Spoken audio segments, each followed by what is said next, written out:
Let's get into it now with John McMullen, Football at 4, 97.3 ESPN, of course, Sports Illustrated. He joins us now on the Boardwalk Honda Hotline.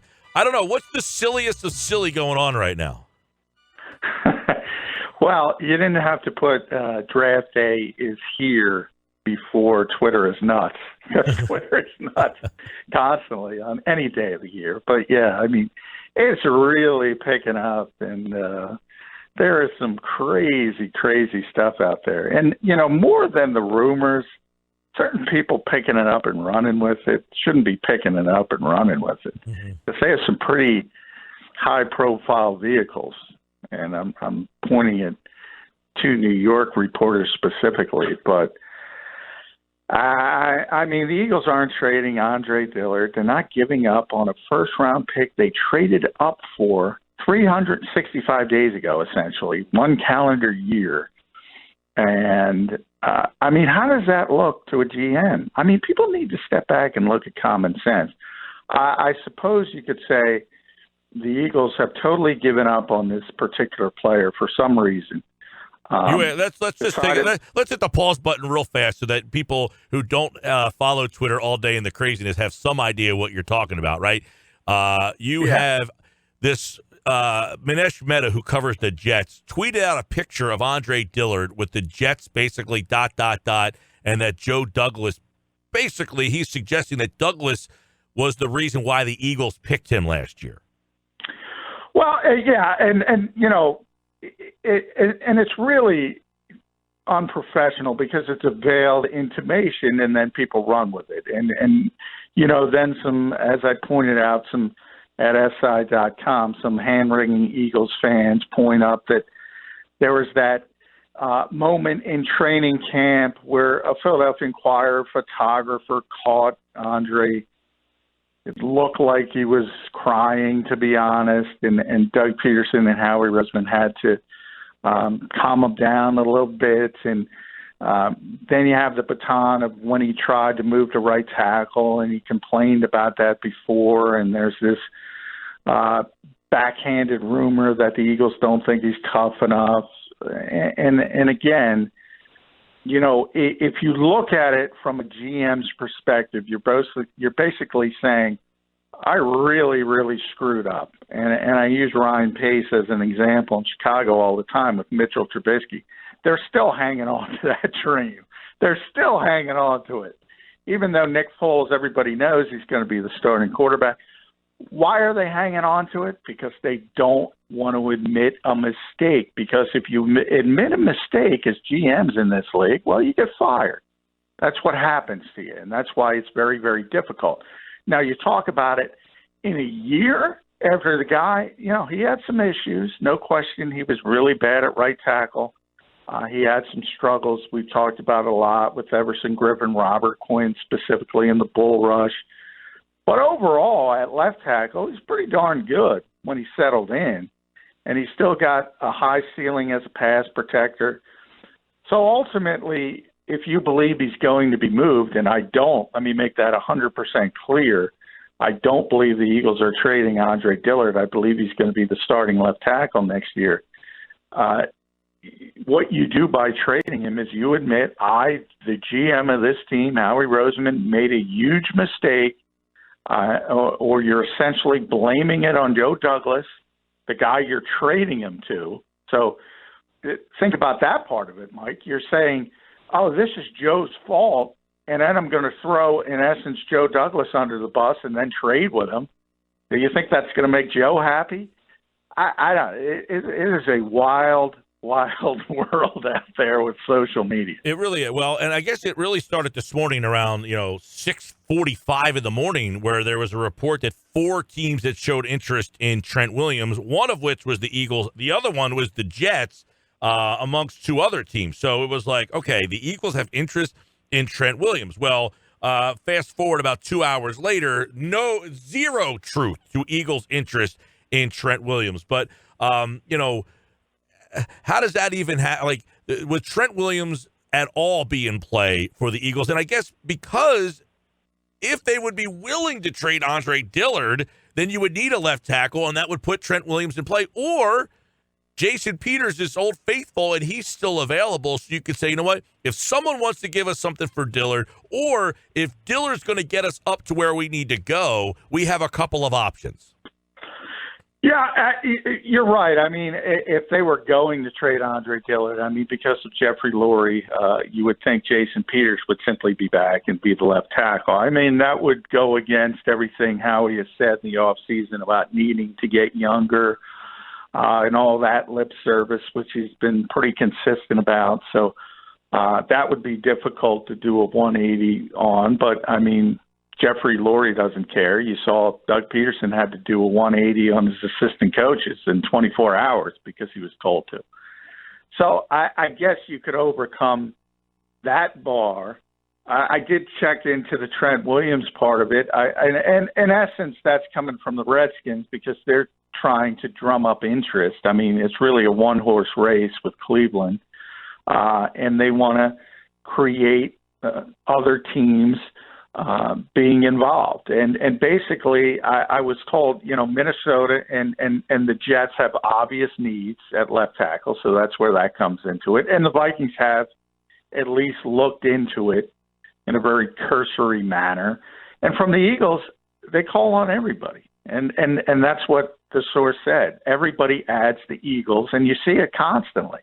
Everybody adds the Eagles to every rumor. And they say, and the Eagles. Mm-hmm. Because what Howie does is he calls up and he tries to see what a team is asking for so he can gauge what the trade market is for the rest of the league. That's his process. So he wants to know what everybody else is up to. Yeah. So that's where the zero interest in Trent Williams comes into it. I've said it. And hey, I got to be on the air every day. So if I'm wrong, I'm wrong, and everybody will get to take shots at me. But I believe Andre Dillard is going to be the starting left tackle of the Philadelphia Eagles next season. Right, and if there is a next season. If there is a next season, right. And I guess the one interesting thing would be if they felt that Dillard was usable as a move up or down. You know, I guess that would be. He's a name that we really haven't really thought about on draft night to use to move up or down, or you know, because you don't trade correct a first round picks from the year prior. You just don't do it, and especially ones you traded up to get. You know, it's just not done in this league. Right. So in a lot of ways, it would be almost unprecedented, and it would indicate that this team flat out said, "Remember, this is a team where." You saw J.J. Arcega-Whiteside, and there are fans who have given up on him just completely after the Eagles haven't because he's a young player. And sometimes it takes young players a while to get their feet under themselves at the NFL level. So if you want to put another layer to it, then you're saying, think about that draft as a GM. Andre Dillard, you're giving up on after a year, and J.J. Arcega-Whiteside in the second round, you're giving up on after a year. It's ridiculous. Yeah. It doesn't happen. Well, and I guess that's not the way the NFL works. I guess the thought of, hey, Joe Douglas had a lot of influence on those picks, and Howie wasn't 100% behind him. I guess that could be the mindset of the person out there thinking. And that's what people have said. Howie can blame Joe. But then those same people are saying he's going to trade with Joe. So you're in essence, that's where I said.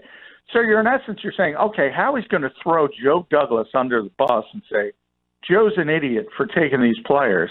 And then he's going to pawn them off and get valuable assets and back. Well, hold on, one second, though. If Douglas liked Dillard enough that he called you and said, hey, I really like Andre. What do I have to do to get my hands on him? You're not essentially throwing him under the bus. You're saying, hey, Joe picked him last year, and then he liked him enough to call me for him.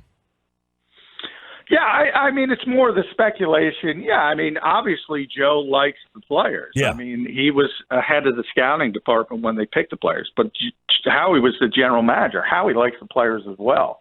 It's not, you know, the buck stops with Howie Roseman. It's not like he can say, oh, I didn't like these players, but I acquiesced to Joe Douglas. That's not the flow chart. You know, if he didn't like the player, it's his responsibility to put his foot down and say, no, we have to go in a different direction. And that's the part that's difficult for GMs. Now, if you want to argue to me, I don't necessarily disagree that if you have a problem, the old adage, you got to admit that problem to solve that problem. So you can say that all you want, and from a common sense standpoint, I agree with that. But again, you also have to be realistic. That's not how you do business in the NFL. If you admit mistakes that early in the draft process, you're basically forecasting your doom as a general manager. You can't do it. Do you see a scenario where, I'm looking at Mel Kiper's last mock draft, this isn't gospel, but just to throw out there, he's got Kenneth to the Eagles at 21 and Henry Ruggs one pick later to the Vikings. What kind of percentage would you give that scenario, that if Ruggs was there at 21, the Eagles would pass on him to take a linebacker? 0. And I picked Kenneth Murray to go to the Eagles at 21. But I think that's an indication. But you also have Ruggs going ahead of Murray. Yeah. Well, if any of the top four receivers are there, I think the Eagles will take them at 21. Ultimately, and I've said in the past, Howie's history says he's either going up or going down. He's probably not going to pick at 21. But if forced, and remember, to trade up or trade down, you need a dance partner. It's not one-sided. You have to get somebody else to agree to it. So you have to have that plan C in place, that if you're forced to pick at 21, you pick at 21. In that situation, I think there's a good chance Murray ends up in Philadelphia, because I don't think the four receivers are going to be there. Ultimately, if they're not, I think he'd rather trade down. If he can't, that's where I think it happens. And that's to be honest, very small percentage, because he'll probably be able to do something. But you do have to have that, as I said, that backup plan in place. If Henry Ruggs is there, there's no way they're picking Kenneth Murray. I think, it's hard, and from doing these mock drafts for a long time, they're not easy to do, especially as you get later into the round, because there's so many variables. And there are so many, and I talk about it all the time. If you go down a list of how many people draft Twitter describes as a first-round pick, you're going to end up with 45, 50 players. And there's only 32 spots. The one guy I had fallen was Derek Brown, for instance. If he gets past Carolina and you're doing these things, it's a top 10 talent, but that's it from that point. And sometimes that's where it comes down to. There's a lot of teams looking for receivers. Right. No, I've seen him go as high as for offensive tackles. I've seen him go as high as 3, Derek Brown. Yeah, exactly. To Detroit. Mm-hmm. No question. But, Detroit, I think, is going to trade out. Agree. And it depends where they land. And if they can't get Okudah, maybe they do go Derek Brown. If Carolina doesn't go Brown, and I got him going with Isaiah Simmons, then where does he land from that point down the draft board? You can say, well, he's really talented, and somebody just might pick him because he's that talented. But if you're looking at specific teams like at Tampa, Tampa needs a tackle. We've talked about it all week. They need a tackle. They don't need a defensive tackle. So that's the kind of stuff you run into. But, yeah, from Mel's perspective, if you're sitting there with the Eagles at 21 and they need a receiver for Carson Wentz, they need a playmaker. They've been really honest about that. You got to really hate Henry Ruggs, and that would set Philadelphia ablaze, I would say that. And by the way, Minnesota, everybody looks at Minnesota because they traded Stephon Diggs, and they say, well, they need a receiver. I got news for you. They need corners, and they need an edge rusher. And their head coach is a defensive guy. So I think they're going defense. What's a nightmare scenario for Howie tonight? Nightmare scenario, I think, I don't think there is one because I think he's going to get a good player at 21. And one of the reasons I think he's going to get a good player is because of just what I said. There's too many offensive tackles are going to go. Too many quarterbacks are going to go. And then some good players start falling down the board. I think the better question is, what is the nightmare scenario for the fans? The fans want a receiver, and they want one of those top 4 receivers. And you can argue they want one of the top 3 receivers because they don't like Jefferson because of the way he's been presented to them. So from their perspective, a nightmare scenario would be getting a player like Kenneth Murray for a lot of them. For Howie, I mean, that's not a nightmare. No. You maybe you don't get what you want, but that's a good player, and you're happy with it. And they damn sure need a linebacker. Yeah, well, I guess the way that I could see something is the 4 guys go, and then Murray is taken, right before you as well. And now you're deciding, do I like, Queen, or do I go with one of the secondary wide receivers? Well, yeah, and even that, I mean, you're still getting a good player. You might get, is Xavier McKinney, the safety, is he going to go before? Ultimately, I think he will. Queen, as you mentioned, that's another 3-down linebacker prospect. I think they'd be happy with that. It's tough in this draft. I think it's deep enough, as I said, to where they're going to get a good player. So I don't think from that aspect they're going to screw it up. And by the way, even if they're able to trade out, which I think they would want to do for one of those second-tier receivers, whether it's Brandon Ayuk or Jalen Reagor, those are the 2 they would target later in the first round. I think they'd be happy with that. So from the organization's perspective, I don't think it's a nightmare scenario until you're talking about 2-3 years down the line. If somebody fails, then it's a nightmare. But tonight, they're going to get a player that they think can help them. No question that there's for a team drafting at 21, I feel like there are just so many different scenarios for them, because of the wide receiver need and that it's so heavily thought that they're going to go wide receiver, but that just little, late feeling that, hey, that linebacker, as you mentioned, and then even we forget, we don't talk about this. Yes, they need a linebacker. Their linebackers are terrible, but they play Zeke Elliott twice. They play Saquon Barkley twice. You got to have a linebacker for the next couple of years with that. Who's in this roster right now to stop those 2 guys? Nobody. Well, yeah. I mean, right now the starting linebackers of the Philadelphia Eagles are Nate Gehring and T.J. Edwards. And one, I mean, I can tell you firsthand all the time because I get yelled at. I mean, the coaching staff likes Nate a lot. Because he's a modern linebacker, he's a former safety, he can cover. But, I mean, he can't tackle, he can't take on blockers. And you've seen those kind of issues when he does have to tackle. And then T.J. Edwards, I mean, then you have a different group who think he's like a star for some reason. I mean, the guy was undrafted last year. This is what I'm talking about with Twitter, the bizarro world. To a lot of people, T.J. Edwards is some kind of constant, and the first-round pick you traded up for, you got to get rid of him. It's bizarro world. Well, it should make for a fun night. What happens? What's the first crazy that actually does happen? Well, I think the Lions, I mean, it goes with them at number 3, and because I do ultimately think they're going to trade out. I do think the Dolphins are going to go up to get a quarterback. There's a rumor they're going up to get a tackle, which to me would be insanity. When you have 4 tackles that are probably going to go in the top 10, you could just sit at 5 and get a tackle. So that would indicate they like one so much better than everybody else, they're willing to go up. I just don't believe that.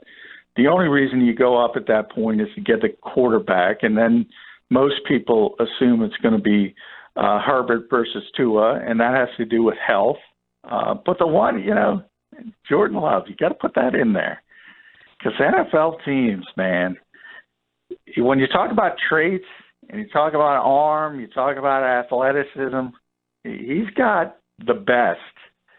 And if somebody comes up and gets him in the top 10, that's going to create a big bomb scenario everybody's looking for. Yeah, no doubt. I mean, I think that whole quarterback spot with Tua and Herbert and, of course, Love in there, that's going to be very interesting to watch. The 3-4 spots, because of the two teams, you got Detroit and New York there. Both of them could definitely get out of those spots, so it's definitely, trade season moving into the top 5.